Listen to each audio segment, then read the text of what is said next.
रामकृष्ण हरी. आपण या व्हिडिओमध्ये संत ज्ञानेश्वराबद्दल थोडक्यात माहिती पाहूया. तर चला.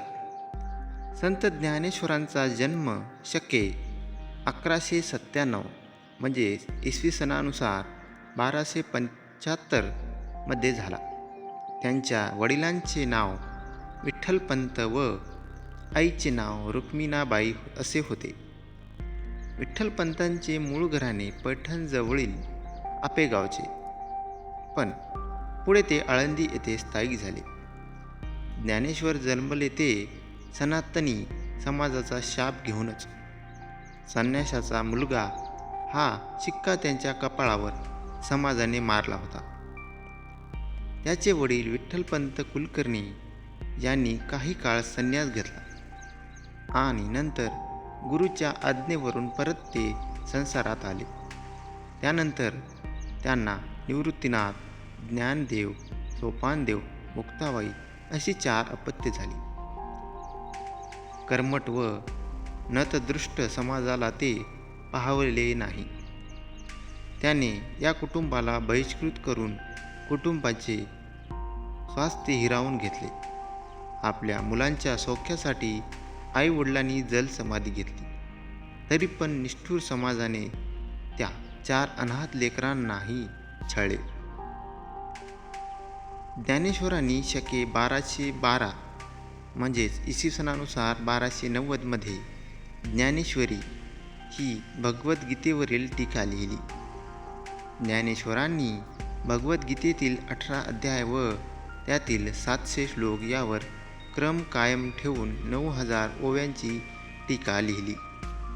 ज्ञानेश्वरी ही मराठीतील सारस्वतातील अजोड व अजरामर कलाकृती ठरली.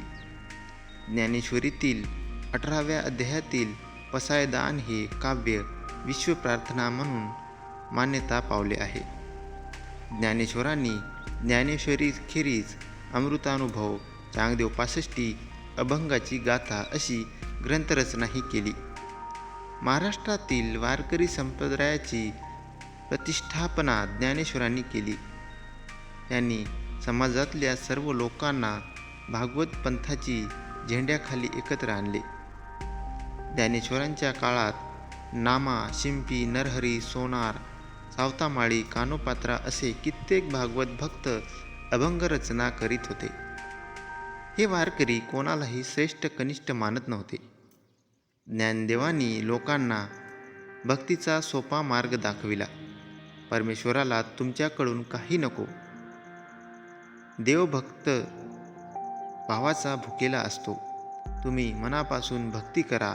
त्यासाठी पूजा अर्चेचे अवंडर माजवण्याची गरज नाही. केवळ नामस्मरण करा. देव तुमच्यावर प्रसन्न होईल. ज्ञानदेव जरी मोठे तत्त्वज्ञ होते तरी ते वृक्ष स्वभावाचे नव्हते.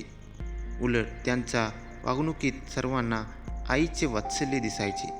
म्हणून सर्व जग त्यांना माऊली म्हणून ओळखतं. त्यांची ग्रंथसंपदा ज्ञानेश्वरी म्हणजे भावार्थ दीपिका, अमृतानुभव, चांगदेव पासष्टी, हरिपाठाचे अभंग इत्यादी आहेत. त्यांनी